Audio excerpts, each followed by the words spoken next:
ప్రభావ దివ్య ప్రభావ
ఐరోపా కాండము ఇటలీ దేశము.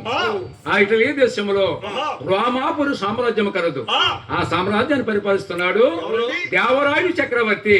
అతనికి భార్య సుగుణశీల మహారాణి. అంటే మన భారతదేశంలో ప్రపంచానికే కొన్ని ఖండాలు ఉన్నాయి.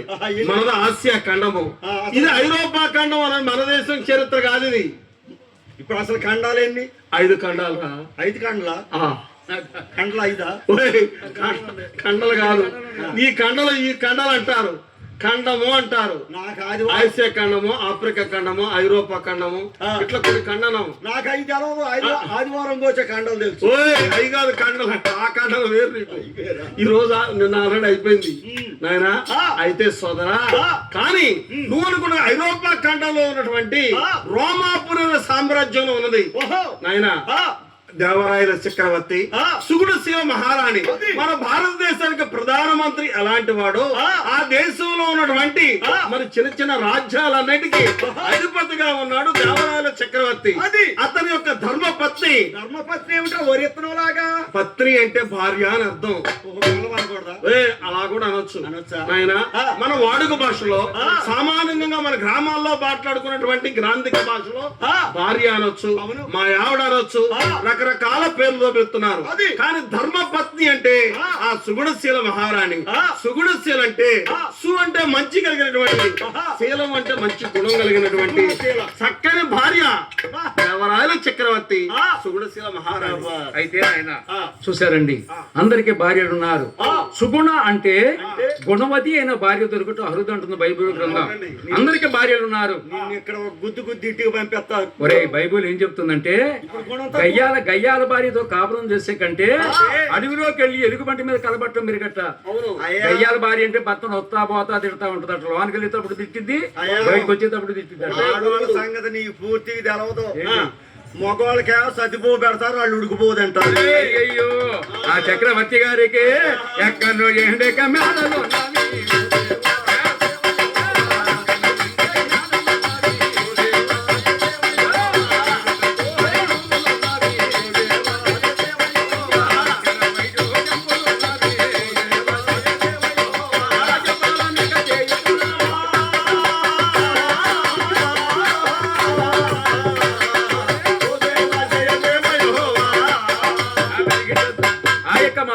గారికి మేడల మెత్తని మిడిగోపురంబులు వజ్ర ఓటున మరకత మాణిక్యంబులు ధనగలిగ వస్తు వాహనములు అన్ని ఉన్న అష్టైశ్వర్య భోగభాగ్యాలు సకల సంపదలు ఇచ్చాడు దేవాది దేవుడు.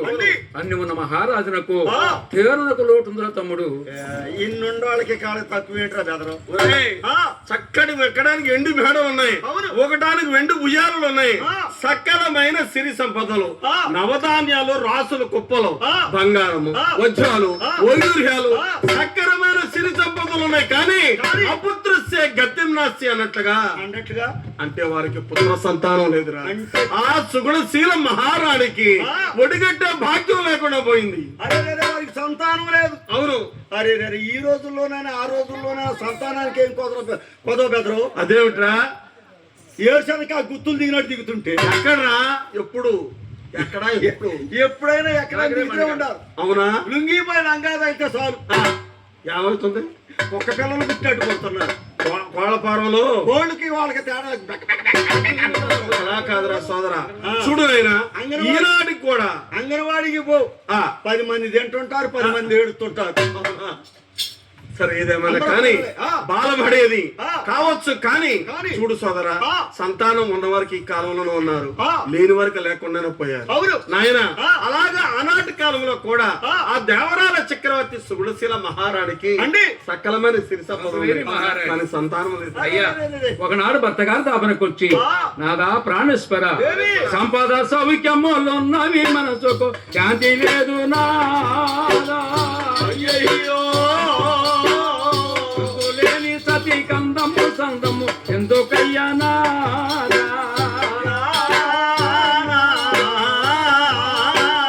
బలబలి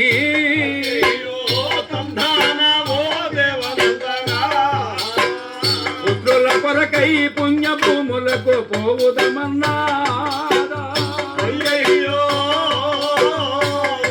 లేని వారికి పొడుములు పుట్టగదులు లే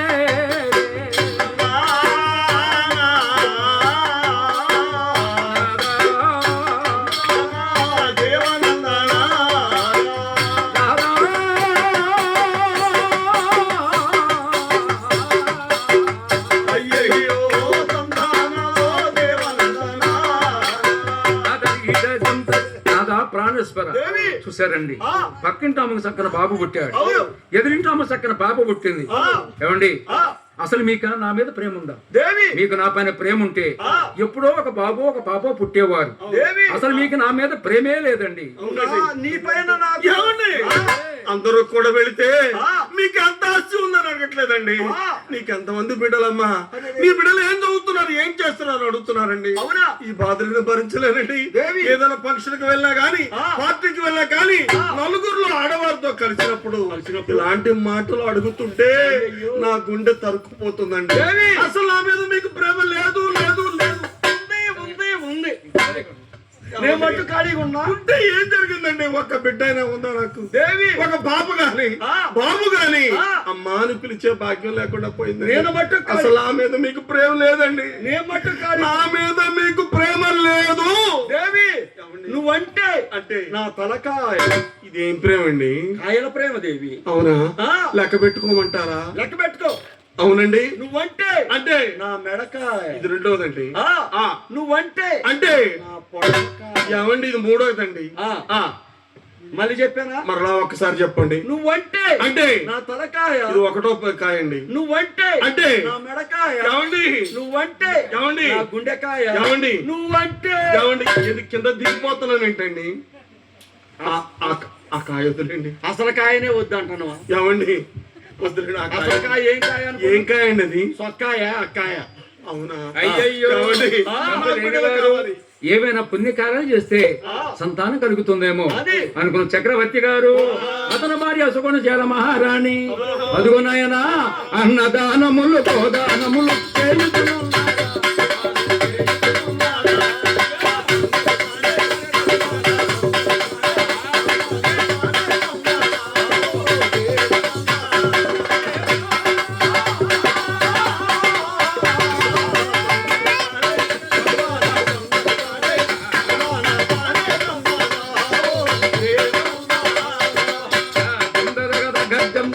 చేశారండి, అన్నదానం చేశారు, గోదానం చేశారు, వస్త్రదానం చేశారు. ఇన్ని చేసిన వారికి సంతానం లేదురా. రోడ్లు పోయించారు, గృహములు కట్టించారు, బావులు త్రవ్వించారు, చెరువులు పోయించారు. ఎన్ని చేసినా వారికి సంతానం లేదు. ఎట్లా పై పైన చేసుకుంటూ పోతే పుడతారా? ఏమండి గోదానం వేసవికాలంలో మధ్యకి సలివేంద్రాలు పెట్టిస్తున్నారు, పాఠశాలలు కట్టిస్తున్నారు, పాటలు పడ్డ చెట్లు నాటిస్తున్నారు. ఎన్నో దాన ధర్మాలు, భూదానం, గోదానం, వస్త్రదానం, చేతికి అందిన వారికి లేదనకుండా చేతికి ఎముక లేదట్లుగా అన్నదానం కూడా చేశారండి. అన్నదానం చేసి ఆయికి దీని పండవాను పుడతారు పిల్లలు. ఇట్లా పై పైన చేస్తే పుట్టరు. రోడ్లు ఉంటే చెట్లు నాటించారండి, చెట్లు నాటించి చెట్టు కింద కూర్చోమని పుడతారు. అంతేనా? ఏమండి సిసి రోడ్లు వేయించారు, రోడ్లు వేసి రోడ్డు మీద కూర్చోమని మజ్జిగలో మజ్జిగ సలివేంద్రాలు పెట్టిస్తున్నారు. మజ్జిగ పోతున్నారా? మజ్జిగ లాంటి కూర్చోమని పిల్లలు పుడతారు. ఇట్లా పై పైన చేసుకుంటే పోతే అట్ట పుడతారు. ఈ దానాల వల్ల సంతానం కలగదు. అంటే పోయిన జన్మలో ఏదైనా పాప కార్యాలు చేస్తే తల్లిదండ్రుల వల్ల గాని గత జన్మలో ఏదైనా పాప కార్యాలు చేస్తుంటే అవి పోవాలంటే ఇలాంటి ధర్మాలు చేస్తే పోతాయని పెద్దలు చెప్తారు గనక ఇలాంటివి చేశారు. అంటే చెట్లు నాటం వల్ల, మధ్య చలంద్రం పెట్టడం వల్ల, సీసీ రోడ్లు వేయటం వల్ల, అన్నదానం చేయటం వల్ల ఇలాంటి వాళ్ళ బిడ్డలు కలగరు. మీరు ఏం చేస్తే కలుగుతారు? ఇంటికో కోటర్ దానం చేస్తే టాటర్ పడతారు పిల్లలు. ఏ దానం అది? కోటర్ దానం. వాటరా? కోటర్ అంటే వాటర్ అంటారా? వాటర్ ఫుల్ కోటర్ తాగితేనే మగ పిల్లోడు, హాఫ్ కోటర్ తాగితే ఆడపిల్ల, సారా ప్యాకెట్ తాగితే అటు ఇటు కానోడు. ఓ నాకెందుకు పుట్ల పుట్టారు? ఎంతమంది? 5 పుట్టారు. 5? ఇందులో మగవాళ్ళు ఎంతమంది, ఆడవాళ్ళు ఎంతమంది? 3 మగవాళ్ళు, 2 ఆడవాళ్ళు. 3 మగవాళ్ళు. మంచి పేర్లు పెట్టారు. ఏం పేర్లు పెట్టావు? మరి పేర్లు పెట్టకుండా ఉంటారా? అంతే కదా. పెద్దోడికి పెట్టా. ఏం పేరు పెట్టావు? బీరు బాబు. ఈడు అంతవరకు ఏం చేస్తున్నాడు? బీరు తాగితే బారుకు పండటమే. ఈడు పని బారుకు పండటమే. ఆటో వచ్చిన వాళ్ళు తప్పుకొని పోవటం, వీళ్ళు లేగడం ఎక్కడైనా పడుతురు. బీరు తాగడం, బారుకు పండటమే. అదేలేండి. రెండోడికి పెట్టా. ఏం పేరు పెట్టావు? ఇస్కేశ్వరరావు. ఏంటి ఇస్కేశ్వరరావు? విశ్వేశ్వరరావు చూసాం, సుశేశ్వరరావు చూసాం. ఇస్కేశ్వరరావు ఏంటి? ఇసుక తాగితే ఆడు ఉసుకలో పండినట్టే. ఉసుకలో పండినట్టు. అంటే ఎండాకాలం వేడెక్కిన ఎగుతున్నట్లు లేగడం. అంతేనా? మూడోడి పేరు? మూడోడికా కోటర్ బాబు. ఇటు కోటర్ వేసి వెళ్ళి మోటార్ వేస్తాడు. మోటార్ ఆడదు. మోటార్ ఎక్కుతాడు. సెలుపు కొడతాడు. సెలుపు అవదు. ఇది అక్కడ నలిపి అది అక్కడ పెడతాడు. ఏం నలిపి? ఇక్కడ నలిపేది అంటే ఇది ఏం చేస్తారు? ఈ రకంగా పెట్టుకుని ఎవళ్ళని తెలియకుండా తాగుండ మీద పుట్టును పోతాడు. వాళ్ళు పేటను కొడితే మళ్ళీ వచ్చి కోటర్ వేసేది. ఇది ఈ మోటార్ బాబు వేసేది. అంతేనా? మోటార్ బాబు. సరే, 3 పిల్లలు అయిపోయారు. మరి ఆడపిల్ల పెద్ద పిల్ల పేరు ఏం పేరు పెట్టా? పెద్దమ్మాయి పెట్టా. ఏం పేరు? రంపు రాణి. అంటే ఈ పాప ఎంతవరకే? పెద్ద పాప. అవును, రమ్మే. రమ్మ కూతురు వెనక. మరి రెండో అమ్మాయి పేరా? జిన్ను లత. ఇంతకే 5 మంచి పేర్లు పెట్టు. ఇంతకు నీ పేరేంటి? నా పేరు అప్పారావు. మరి ఆవిడ పేరు పుల్లమ్మ. మీరిద్దరు ఏం చేస్తుంటారు? నేనేమో హాఫ్ క్వార్టర్ వేస్తా. మీ అమ్మాయి ఏమో ఫుల్ క్వార్టర్ పోసింది. నువ్వు ఆఫే. ఊరు మొత్తం వచ్చితే నేను ఒక్కడ జోలికి పోము మేము. ఎందుకేంట్రా? తన్నుతున్నప్పుడు అరే తన్నమాకుండా అనాలిగా. అంత మంచోళ్ళు పాడా. ఎవడికి సోయి ఉంటే తంతం. అంతేగా. తనుకొని పోవటమే. ఆడదనుకొని పోవటమేనా? అవునయ్యా. అవునా? అలా ఉంటది. కానీ సోదరా, ఇక్కడ చూసినట్లయితే అలా కాదు. కానీ బిడ్డలకి ఎన్నో ధారధర్మాలు చేస్తున్నారు, ఎన్నో పుణ్యకారాలు చేస్తున్నారు, ఎన్నో గుడులు గోపురాలు ఎన్నో కట్టిస్తున్నారు. కానీ ఎందుకు కట్టించినా కానీ సంతాన భాగ్యం లేదు. అంటే వీళ్ళు సృష్టికర్తను మర్చిపోయారు, సృష్టిని మాత్రం పూజిస్తున్నారు. అయితే సృష్టికర్త ఎవరో తెలుసుకొని ఆ మాట ఈ మాట పడి తెలుసుకొని దేవదేవుని ప్రార్థన చేస్తున్నారు. అయ్యా, ఒక రాత్రిని తెచ్చి దానికి ముక్కు చెవులు మొక్కుతున్నారు, సాగర పడి మొక్కుతున్నారు, చెట్లకు మొక్కారు, పుట్లకు మొక్కారు. అవి కళ్ళుండి చూడవు, నోరుండి మాట్లాడవు, కాళ్ళుండి. అందుకు మహాభక్తుడు ఏమన్నాడు? కన్నులుండి చూడలేవయే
చెప్తుంది బైబుల్. దుష్టుడు ఆలోచన చొప్పున నడవక, పాపుడు మార్గం నిలవక, అపహాసకులు కూర్చున్న చోట కూర్చునక, దేవారాత్రులు దేవుని యొక్క జీవగ్రంథాన్ని ధ్యానించిన వాడు నీటి వారిని నాటబడిన వృక్షమలే ఆకువాడుగా పరమించే చెట్టు వలె పచ్చగా ఉంటాడట. ఉదయాన్నే లేవగానే ముందు మనం బైబుల్ చదవాలి, ముందు ప్రార్థన చేయాలి, ఆ తర్వాత బైబుల్ చదవాలి.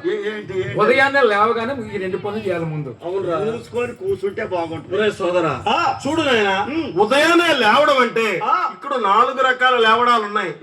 ఏంటో తెలుసా నాయన? ఎప్పుడంటే భగవంతుడు దేవుడు దేవుని యొక్క టైం ఎప్పుడంటే 3 to 4 మధ్యలో దేవుని యొక్క టైం. అర్థమైందా? 4 to 5 దేవదూతల టైం అంట. అవునా? 5 to 6 నాయన మనుషుల యొక్క టైం. 6 to 7 వేసినాకో అది సాతాన్ టైం. మూసుకొని కూర్చుంటే బాగుంటది. అసలు ఇప్పుడు ఎవరికన్నా ఆ టయాలు గుర్తుండే? అసలు ఆ టైంలో గుర్తులేవా? మధ్యరాత్రి దాకా నెట్టడం. ఏంటి ఏం నెట్టేది? సెల్ ఫోన్ ని బొబ్బలు పైకి నెట్టడం. అంతేనా? నెట్టుకొని కూర్చున్నారు.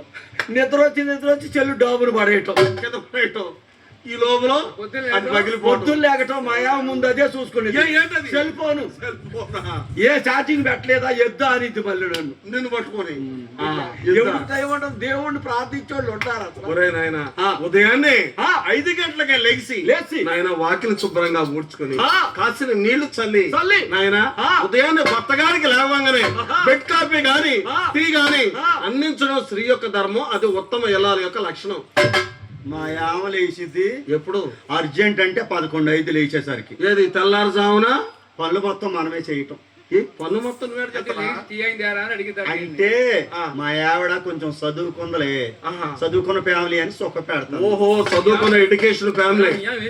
మా ఆవిడ ఎం చెట్టు, నువ్వు నేను పంపు చెట్టు. ఏ చెట్టు దాకా చివరికి ఈ చెట్టుకు వచ్చిందండి. పంపు కొట్టడమే మనం ఎప్పుడు. ఆ చెట్టు ఈ చెట్టు ఎం చెట్టు అన్ని చెట్లు వచ్చారు, పంపు చెట్టుకు వచ్చారు. అవును, మంచిది. కానీ సోదరా నువ్వు అనుకుంటట్లు కాదు కానీ మహిళలు అన్ని రంగాల్లో ఇలా ముందంజలో ఉన్నారు. అంటే మహిళలు మొత్తం ముందుకెళ్తున్నారు. మహిళలు మొత్తం ముందుకెళ్ళిపోతున్నారు. మహిళలు మొత్తం ముందుకెళ్తున్నారు. అదేమిట్రా మహిళలకి ఈనాడు ఉచితంగా మరి శ్రీనిధి కింద ప్రభుత్వం వారు ఉచితంగా బస్సులో ఫ్రీ ఇచ్చారు. 33% రిజర్వేషన్, విద్య, వైద్యంలో, పాల వడ్డీలు అన్నింటిలోనూ మహిళలు ముందంజలో ఉన్నారంటే మందు పోతున్నారు. మందులో అంత పవర్ ఉంది. బాధ తట్టుకోలేక. ఎందుకని ఎక్కడ పోతుంటే బాధ తట్టుకోలేక. ఇప్పుడు ఎవడన్నా కొట్టిన మగోడు ఎవడన్నా ఉండ, కొట్టే మగోడు ఎవడన్నా ఉండ. అదేంట్రా? ఎవడన్నా తాగుపోతాడు పొరపాటున చేయిజారు ఒక దెబ్బ కొడితే వాడికి వారం రోజులు బో బెటర్, వాడిని తిట్టే తిట్లు లారీ రోడ్ అయితే. అలా కాదురా నాయన. అంటే ఫుడ్ బెడ్ 2 నహి, అసలు 2 ఉండవు. అంతే లారీ. లారీ ఆడోళ్ళు తిట్టే తిట్లు బండ్ల పగలేస్తారు. ఆడవాళ్ళకైనా బండలు ఎగుతాయా? తిట్లు తిట్లు తిట్లా అలాగా? అలా తిడతారంటవా? ఇదేంటి ఇదేంటిది? బట్ట అవును అని కూడా అంటున్నారు. అట్లా కూడా అన్నారా? అంత తాగుతున్నారా? ఇదేంది? ఇది లంగా, ఇది బట్ట. ఇదే నన్ను కొట్టవారు లంగా అన్నా. మళ్ళీ మెరగరయ్యా ఏదన్నా చెయ్యానిచ్చారనుకో బస్ ఎక్కడం చూపించటమే. విజయవాడ విస్తరపేట ఏంటనుకున్నా చూపించేది. ఏంటది? ఆధార్ కార్డు. బస్సులు దేవుడి వాళ్ళ బస్సులు కూడా తీసేస్తానులే. బస్సులో డబ్బులు ఇచ్చి ప్రైవేట్కి పోతే ఇంకా ఉంటాయి బస్సులు వస్తాయి. నేను కంగారు పడిపోకు. అవునా నాయన? ఎన్ని చేసినా వారికి ప్రయోజనం లేక అయ్యా ఒకనాడు ఆలోచన చేశారు. అయ్యా రాళ్ళకు మొక్కాం, చెట్లకు మొక్కాం, పూజలు చేశాం, ఎన్నో పసుపు కుంకాలకు బొట్లు పెట్టాం. అవి మనకి మేలు చేయలేదు. అడిగితే తెచ్చే దేవుడు ఉన్నాడు, వెతికితే దొరికే దేవుడు ఉన్నాడని అయ్యా దేవాలయము కుమారాణి